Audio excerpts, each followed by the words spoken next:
And digestion. सबसे पहले हम लोग आज न्यूट्रिशन से शुरू करेंगे, ठीक है। इसके अंदर न्यूट्रिशन के अंदर भी फिर हम आगे proteins, carbohydrates, lipid, vitamins, minerals and जो ट्रेस एलिमेंट्स होते हैं वाटर के, वो हम पढ़ेंगे। Then feeding mechanism in animals, की एनिमल्स के अंदर किस तरह से फीडिंग होती है, डाइजेशन कैसे होता है, उसका intercellular extra cellular digestion, alimentary canal के अंदर, डाइजेस्टिव एंजाइम्स एनिमल्स के अंदर, आगे इसके जो प्रोटियोलिटिक एंजाइम्स हैं, कार्बोहाइड्रेट एंजाइम है, लाइपेज एंजाइम्स हैं, ठीक है। गट लाइनिंग की मेंटेनेंस कैसे होती है, डाइजेशन कैसे होता है, डाइजेशन का कोऑर्डिनेशन कैसे होता है, अब्जॉर्प्शन कैसे होता है वर्टिब्रेट्स के अंदर, ठीक है। मोनोसैकेराइड्स का portion, ये सारी चीजें हम लोग पढ़ेंगे। आई थिंक मुझे ये बहुत ज्यादा अच्छी लगेगी class. I like this syllabus. I hope आप लोगों को भी पसंद आएगी। राइट।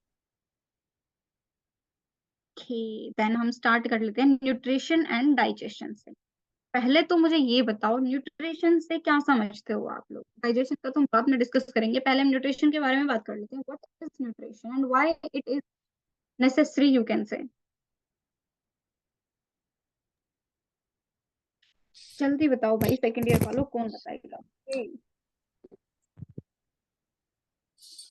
मैम न्यूट्रिशन तो इसमें फूड लेना होता है और जिसमें इसमें डिफरेंट मोड्स ऑफ न्यूट्रिशन होते हैं एंड फूड नेसेसरी है क्योंकि उससे हमें एनर्जी मिलती है, बिल्कुल, उससे भी हमारी फंक्शनिंग। एटीपी का फॉर्मेशन होता है और सेल उसके लिए एनर्जी यूज करता है क्योंकि सेल में एंट्रोपी हो जाती है, बहुत सारे डिसऑर्डर्स आ जाते हैं, उससे ओवरकम करने के लिए एनर्जी की रिक्वायरमेंट होती है।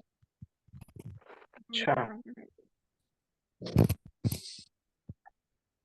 तो फिर इंट्रोडक्शन में हम लोग शुरू से शुरू करते हैं। सारे के सारे जो ऑर्गेनिजम्स हैं उन्हें क्या है, एक न्यूट्रिशन की सप्लाई चाहिए होती है, ठीक है। न्यूट्रिएंट मटेरियल उन्हें चाहिए होता है जो कि एनवायरनमेंट से मिलता है, और वो किस लिए चाहिए होता है कि उन्हें एनर्जी चाहिए, अलाइव जिंदा रहने के लिए उन्हें एनर्जी चाहिए।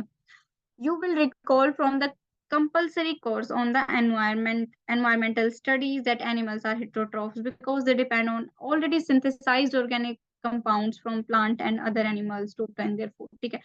ये कॉमन सी बात है, आप सबको पता है कि हेटरोट्रोफ्स क्या होते हैं, कि वो डिपेंड करते हैं ऑटोट्रोफ्स के ऊपर। ऑटोट्रोफ्स का भी जनरली सबको पता है भाई, कि वो प्लांट्स और वो जो अदर जो थोड़े बहुत एनिमल्स भी कह सकते हैं हम, जो कि फोटोसिंथेसिस शो करते हैं, जो अपना खाना खुद बनाते हैं फोटोसिंथेसिस से, ठीक है। Unlike फोटोट्रॉप्स, animals have only limited synthesising abilities. फोटोट्रॉप्स की तरह जो एनिमल्स होते हैं उनके पास क्या होती है, सिंथेसाइजिंग एबिलिटी या तो होती ही नहीं है। आई डोंट थिंक कि कोई एनिमल जो क्लोरोफिल लेके पैदा हुआ होगा, ठीक है। तो नहीं होती हैं या बहुत लिमिटेड होती हैं, अगर कोई ना कोई एल्गी वेल्गी जैसा कुछ है जो अगर वो कर रहा है तो, ठीक है। तो हम खुद का खाना खुद नहीं बना सकते हैं, जिसके लिए हमें डिपेंड करना होता है प्लांट्स के ऊपर मेनली, या फिर जो कीमोसिंथेटिक बैक्टीरियाज होते हैं। कीमोसिंथेटिक क्या होता है भाई, इसने वर्ड यूज करा है कीमो, वाई। मैम ऐसे ऑर्गेनिजम्स जो केमिकल्स का यूज करके अपना फूड सिंथेसाइज करते हैं। बिल्कुल सही था मेरा, ठीक है। देन इससे पहले हमने पढ़ा था कि जो ऑर्गेनिजम्स हैं, जो सेलुलर मेटाबॉलिज्म होता है उनके अंदर, उनके लिए उनको एनर्जी चाहिए होती है, ठीक है। वो अलग अलग प्रोसेसेस से वो लेते हैं, जैसे कि फिर उसके बाद जो एनर्जी हमें मिली है उसके उसको भी तो कहीं ना कहीं यूज करना होता है, जैसे कि हमारी जो मूवमेंट है, लोकोमोशन है, एक्सक्रीशन है, ओस्मो रेगुलेशन है, या फिर जो हमें नए मटेरियल चाहिए होते हैं हमारी ग्रोथ के लिए, हमारी जो ग्रोथ मेंटेनेंस है, या फिर हमारा जो रिप्रोडक्शन है आगे भाई, अलग हमारे भी तो हमने वंश चलाना है, ठीक है।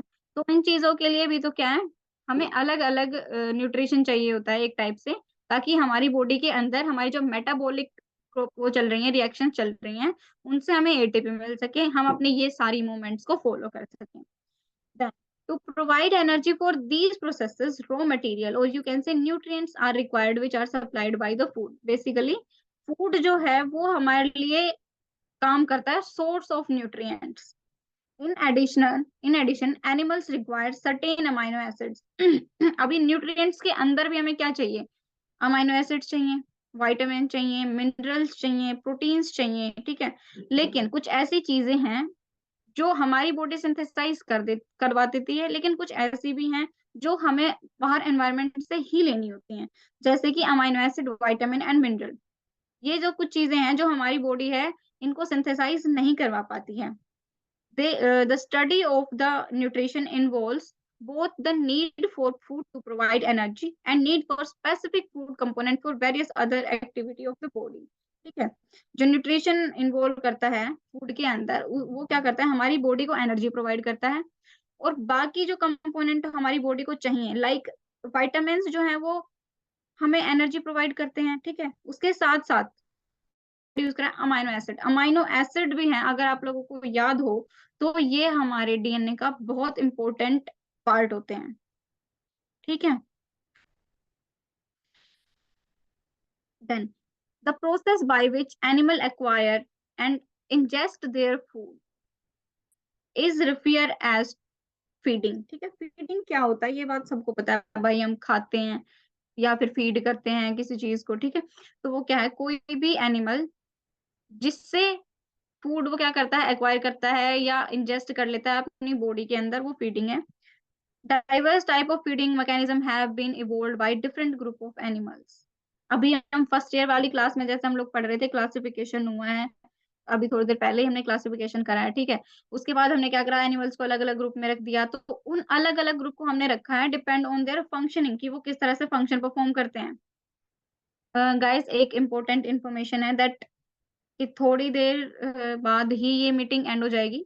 ठीक है, ये थोड़ा हमारा जूम ऐप का इशू है, हम जल्दी रिजोल्व करेंगे। तो आप लोग क्या करना, अगेन इसी सेम लिंक से ज्वाइन कर लेना क्योंकि क्लास हमारी 9 बजे तक है। ठीक है, ये बात याद रखना, जैसे ही लीव होती है आप अगेन सेम लिंक से दोबारा ज्वाइन कर लेंगे। Diverse type of feeding mechanism have been developed. ठीक है, हाँ ये मैं ये बता रही थी कि अलग अलग ऑर्गेनिजम्स को हमने अलग अलग ग्रुप्स में डिवाइड कर दिया डिपेंड ऑन देयर फंक्शनिंग, कि वो किस तरह से फंक्शन परफॉर्म कर रहे हैं। तो उसी तरह से इनकी जो फीडिंग हैबिट है ना वो अलग अलग है। बहुत सारे ऑर्गेनिजम्स हैं जिनकी अलग अलग फीडिंग हैबिटेट है। Virtually all the food ingested by the animal, whether of plant or of animal origin, has to be broken down in simple compound by the process of digestion. Digestion and absorption of food constituent the essential link between nutrient and